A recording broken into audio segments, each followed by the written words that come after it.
আসসালামু আলাইকুম, স্বাগত জানাচ্ছি আরটিভির মধ্যাহ্নের সংবাদে। আপনাদের সঙ্গে আছি আমি ফারিয়া শারমিন।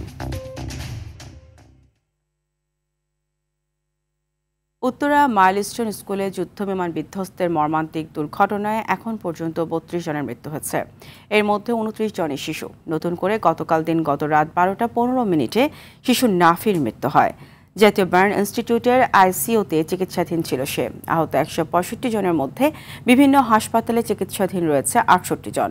জাতীয় বার্ন ইনস্টিটিউটে ভর্তি ৪৪ জনের মধ্যে আইসিইউতে ১১ জন। দগ্ধদের মধ্যে বেশ কয়েকজনের অবস্থা আশঙ্কাজনক বলে জানান চিকিৎসকরা। উন্নত চিকিৎসার জন্য সিঙ্গাপুর থেকে বিশেষজ্ঞ চিকিৎসক দলের নেতৃত্বে থাকা সিঙ্গাপুর জেনারেল হাসপাতালের সিনিয়র কনসালট্যান্ট চং সি জ্যাক বার্ন ইনস্টিটিউটে এসেছেন। চিকিৎসকদের সাথে তাদের বৈঠক চলছে। এদিকে ঢাকার সিএমএইচ হাসপাতালে শনাক্ত করতে ৬ মরদেহের ডিএনএ নমুনা সংগ্রহ করা হয়েছে। আর নিখোঁজদের পরিবারের সদস্যদের মালিবাগ সিআইডি ল্যাবরেটরিতে ডিএনএ নমুনা দেওয়ার অনুরোধ করেছে মন্ত্রণালয়।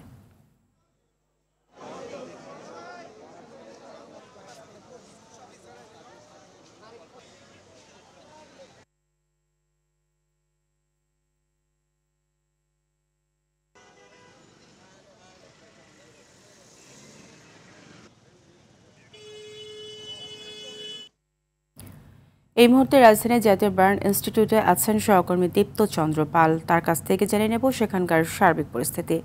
দীপ্ত, বেশ কজন শিক্ষার্থী এখনও সংকটাপন্ন, সেখানকার কি অবস্থা দেখছেন এই মুহূর্তে? তাদের কোনো অবস্থার উন্নতি হয়েছে কিনা, জানতে পেরেছেন কিনা জানাবেন। ফারিয়া, আপনি যেমনটি বলছিলেন, এই যে মৃত্যু সংখ্যা নিয়ে কিন্তু একটি ধোঁয়াশা তৈরি হয়েছে। গতকালকে গণমাধ্যমে ৩১ জনের মৃত্যুর খবর জানানো হলেও মাত্র আধা ঘন্টা আগে চিফ অ্যাডভাইজার তার ভেরিফাইড ফেসবুকে কিন্তু পোস্ট দিয়েছেন যে সর্বোপরি ২৯ জনের মৃত্যু হয়েছে এবং ৬৮ জন বিভিন্ন হাসপাতালে ভর্তি রয়েছে, যার মধ্যে বার্ন ইনস্টিটিউটে ৪৪ জন ভর্তি রয়েছে এবং বার্ন ইনস্টিটিউটে ১১ জন আইসিইউতে রয়েছে এবং আইসিইউতে এর ভিতরে প্রায় ১২ জনের মতো কিন্তু আশঙ্কাজনক বলে জানিয়েছে চিকিৎসকরা। তবে আজকে এখন পর্যন্ত কোনো ব্রিফিং করা হয়নি। তো যে ব্রিফিংয়ে কয়েকজন এখনও সংকটাপন্ন রয়েছে, আশঙ্কামুক্ত কয়েকজন হয়েছে, সেটি কিন্তু জানা সম্ভব হয়নি। ইতিমধ্যে আমরা যেটি সকাল থেকেই বলছিলাম যে একটি সিঙ্গাপুরের প্রতিনিধি দল কিন্তু বাংলাদেশে এসেছে এবং তারা কিছুক্ষণ আগে চ্যাংজি জ্যাকের নেতৃত্বে যে দলটি, তারা কিন্তু বার্ন ইউনিটে যে চিকিৎসকরা রয়েছে তারা ইতিমধ্যে বৈঠক শুরু করেছে এবং বৈঠকের পরে আশা করি গণমাধ্যমের সামনে হয়তো যদি তারা সংবাদ সম্মেলন করে, সেক্ষেত্রে আসলে কি করা হবে, কাউকে উন্নত চিকিৎসার জন্য বিদেশে নেওয়া হবে কিনা, কিংবা এখানে রেখেই তাদের তত্ত্বাবধানে চিকিৎসা দেওয়া হবে কিনা বা তাদের পরামর্শে চিকিৎসা দেওয়া হবে কিনা, সেটি কিন্তু জানা যাবে এবং সেই সঙ্গে জানা যাবে যে এখন পর্যন্ত কতজন আসলে আশঙ্কাপূর্ণ রয়েছে এবং সংকট মুক্ত হয়েছে, কতজন রোগী মুক্ত হয়েছে, সেই বিষয়টি আসলে পরিষ্কার হওয়া যাবে। এছাড়া একটু যদি বলে রাখি যে ৬ জনের লাশ একবারে পুড়ে গিয়েছে, তাদের কিন্তু নমুনা সংগ্রহ করেছে সিআইডি থেকে এবং যারা পরিবার রয়েছে, নিহত পরিবারের সদস্যদের কিন্তু সিআইডিতে তাদের ডিএনএ নমুনা দিতে বলা হয়েছে। তো এই ছিল ফারিয়া, বার্ন ইনস্টিটিউট থেকে আমার কাছে সবশেষ তথ্য। ফারিয়া। দীপ্ত, আপনাকে ধন্যবাদ।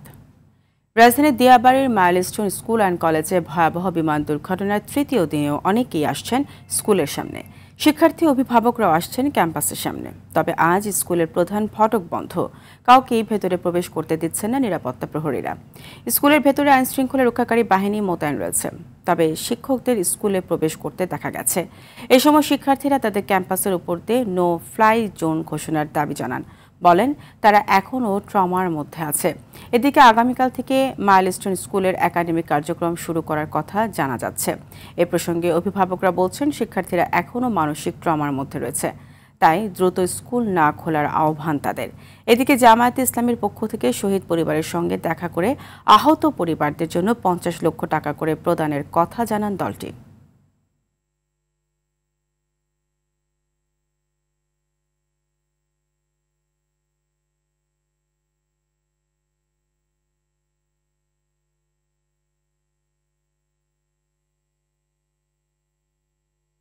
উত্তরায় ঘটনাস্থলে আছেন সহকর্মী সাকিবুর রহমান। এবার যাব তার কাছে।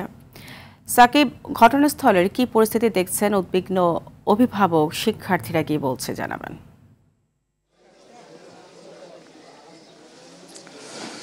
ফারিয়া, আসলে আমরা এখন অবস্থান করছি একটি পরিবারের বাসার সামনে। আসলে যে পরিবারে এক বোন এবং ভাই, চাচাতো ভাই বোন, তারা বোনটি মারা যান এবং চাচাতো ভাই তিনি এখনো বেঁচে রয়েছেন। আসলে মর্মান্তিক যে দুর্ঘটনা সেটি আমরা একটু আগে শুনছিলাম। আসলে যিনি বেঁচে আছেন তার যে অভিজ্ঞতা আসলে খুবই ভয়াবহ। একই সঙ্গে ভাই বোন তারা ক্লাস করছিলেন। ভাইটি একটি চিপস কেনার জন্য স্কুল থেকে বের হয় এবং তাদের হাতে একটি চিপস ছিল, সেই চিপসটি বোন খাওয়ার জন্য রেখেছিলেন এবং ভাইটি যখন বের হয় তখনই কিন্তু এই মর্মান্তিক দুর্ঘটনাটি ঘটে এবং ছোট ভাইটি কিন্তু এখনো ট্রমার মধ্যে রয়েছে। আসলে কথা বলার মতো পরিস্থিতি তারা নেই। একটু আগে আমরা গিয়েছিলাম শহীদ জুনাইদের পরিবারে, তার বাবারও কিন্তু একই অবস্থা। আসলে কথা বলার মতো কোনো পরিস্থিতি নেই, কিছুক্ষণ পরপরই তিনি মূর্ছা যাচ্ছেন।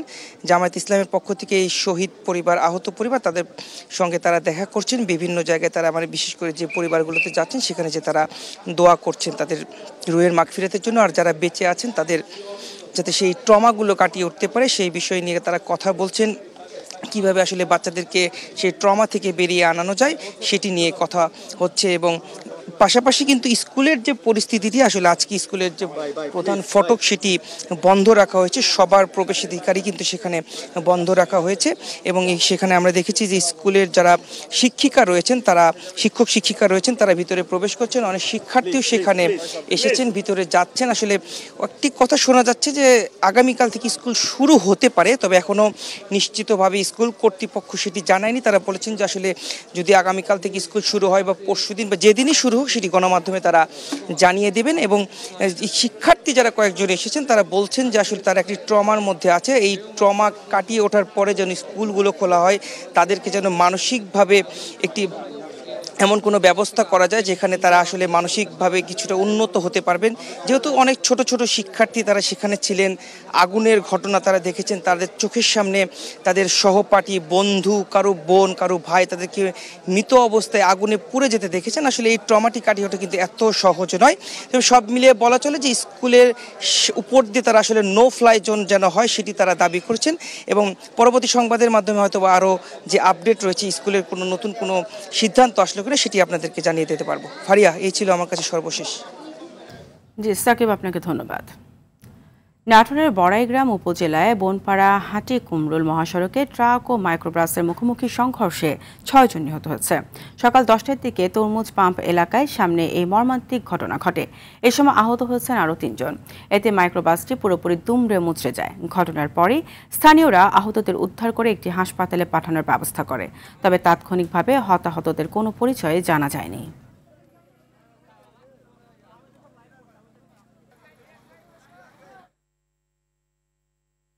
সময় স্বল্পতা বিবেচনায় সংক্ষিপ্ত আলোচনার মধ্য দিয়ে ঐকমত্য গড়তে সিদ্ধান্তে আসতে হবে মন্তব্য করেছেন জাতীয় ঐকমত্য কমিশনের সহ সভাপতি অধ্যাপক আলী রিয়াজ। ফরেন সার্ভিস একাডেমিতে জাতীয় ঐকমত্য কমিশনের দ্বিতীয় ধাপের 18তম বৈঠকের সূচনা বক্তব্যে এমন মন্তব্য করেন তিনি। বৈঠকের শুরুতে অন্তর্বর্তী সরকার ফ্যাসিবাদী কায়দায় দেশ চালাচ্ছে অভিযোগ করে 10 মিনিটের জন্য বৈঠক প্রতীকী বয়কট করে সিপিবি, বাসদ ও বাংলাদেশ জাসদ। বৈঠকে নির্বাচন কমিশন, সরকারি কর্ম কমিশন, মহা হিসাব নিরীক্ষক ও নিয়ন্ত্রক, দুর্নীতি দমন কমিশন ও ন্যায়পাল নিয়োগের বিষয়ে আলোচনা নির্ধারণ করেছে জাতীয় ঐকমত্য কমিশন।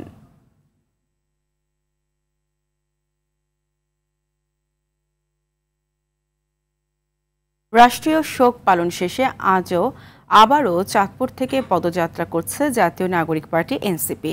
সকালে চাঁদপুর সার্কিট হাউসের শহীদ পরিবারের সঙ্গে সৌজন্য সাক্ষাৎ করেন এনসিপির কেন্দ্রীয় নেতারা। পরে জেলার পানি উন্নয়ন বোর্ডের সামনে থেকে শোক র্যালি বের করেন তারা। শহরের বাস স্ট্যান্ডে দোয়া, মোনাজাত ও পথসভায় বক্তব্য রাখবেন নেতারা। এছাড়া দুপুরে হাজীগঞ্জের শহীদ আজাদ চত্বর উদ্বোধন ও পথসভা শেষ করে শাহরাস্তির দোয়া ভাঙায় পদযাত্রার মধ্য দিয়ে শেষ হবে এই জেলার কর্মসূচি। দলের দক্ষিণাঞ্চলের মুখ্য সংগঠক হাসনাত আবদুল্লাহ, উত্তরাঞ্চলের মুখ্য সংগঠক সার্জিস আলম, নাসির উদ্দিন পাটোয়ারি, সামান্তা শারমিন সহ কেন্দ্রীয় নেতারা এতে অংশ নিয়েছে।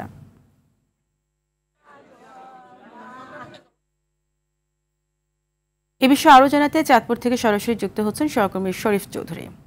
শরীফ, এনসিপির কর্মসূচির বিষয়ে এই মুহূর্তে কি তথ্য আছে আপনার কাছে জানাবেন? যেমনটি বলছিলেন আসলে সকালবেলা তারা শহীদদের সাথে সৌজন্য সাক্ষাৎ করেছেন, সেখানে এক হৃদয় বিতারক দৃশ্য আমরা দেখেছি, যে কান্নাকাটির একটা দৃশ্য। তারপরে তারা পানি উন্নয়ন বোর্ডের থেকে একটা শোক র্যালি বের করে এখন মঞ্চ এসে উপস্থিত হয়েছেন। আমরা দেখতে পাচ্ছি যে মঞ্চে রয়েছেন নাসিরউদ্দিন পাটোয়ারি, হাসনাত আব্দুল্লাহ এবং সাজ্জিদ আলমকে দেখা যাচ্ছে, আর অন্যান্য নেতৃবৃন্দকে দেখা যাচ্ছে। আমরা একটু সাজ্জিদ আলমের সাথে এই মুহূর্তে 1 মিনিট একটু কথা বলবো। সাজ্জিদ আলম সাথে 1 মিনিট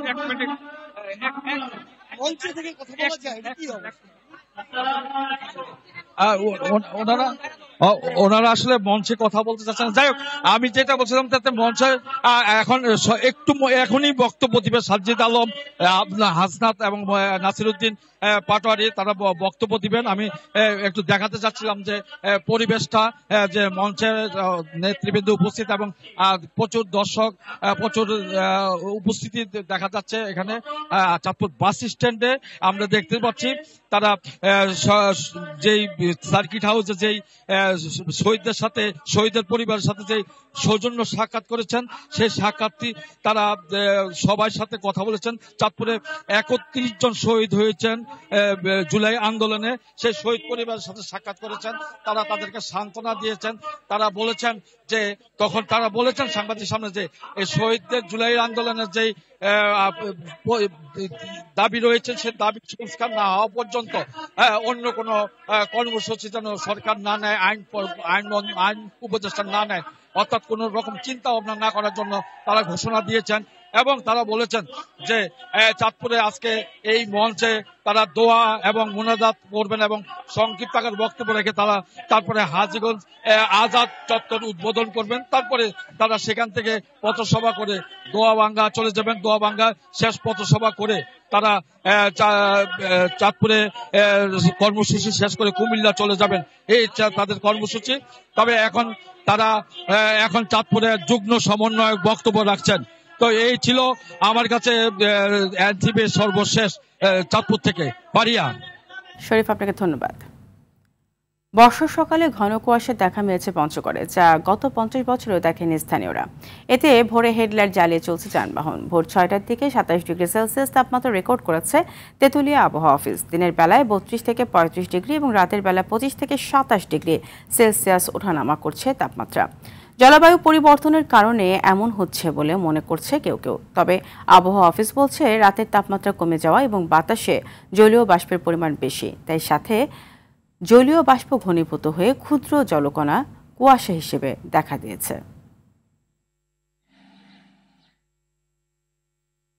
ঘরের মাঠে পাকিস্তানকে টি-20 হোয়াইট ওয়াশ করাই এখন লক্ষ্য বাংলাদেশে। দ্বিতীয় ম্যাচ শেষে সংবাদ সম্মেলনে এমনটি জানান টাইগার ব্যাটার জাকের আলী অনিক। এদিকে মিরপুরের লো স্কোরিং উইকেট নিয়ে পাকিস্তানের অভিযোগ থাকলেও তা বুঝে খেলতে পারা বাংলাদেশের দক্ষতা বলে মনে করেন এই ব্যাটার। লাইটলি না, তবে হ্যাঁ, অবশ্যই আমরা ম্যাচ জেতার জন্যই যাব, কারণ উইন ইজ উইন। ওরাও খুব ভালো ফাইট করেছে, but end of the day আমরা ম্যাচ জিতেছি। কনফিডেন্সটা 4 in a row ম্যাচ জিতা, তো অবশ্যই আমাদের টার্গেট থাকবে ম্যাচ জিতা। হ্যাঁ, অবশ্যই ডিফিকাল্ট ছিল, একটু তো ভয়ও চলে আসছিল, বাট ওই যে আমরা রেডি ছিলাম, ঠিক আছে জিততে হবে। শামীম পাটোয়ারি লাস্টে যে ক্যাচটা নিল, ক্রুশাল ক্যাচ, তো এই জিনিসগুলোই তো ম্যাচ জিতাবে। এইরকম টাফ টাইম আসবে, আমি যেটা বললাম যে ক্লোজ ম্যাচ জিতাটা কিন্তু একটা টিমের ভালো লক্ষণ। এরকম ম্যাচ জিতাটাও কিন্তু ভালো একটা কনফিডেন্স দেবে। আমরা ম্যাচ জিতেছি। মধ্যাহ্নের সংবাদ এ পর্যন্তই। দুপুরের সংবাদ 2:45 দেখার আমন্ত্রণ রইল। ধন্যবাদ সবাইকে।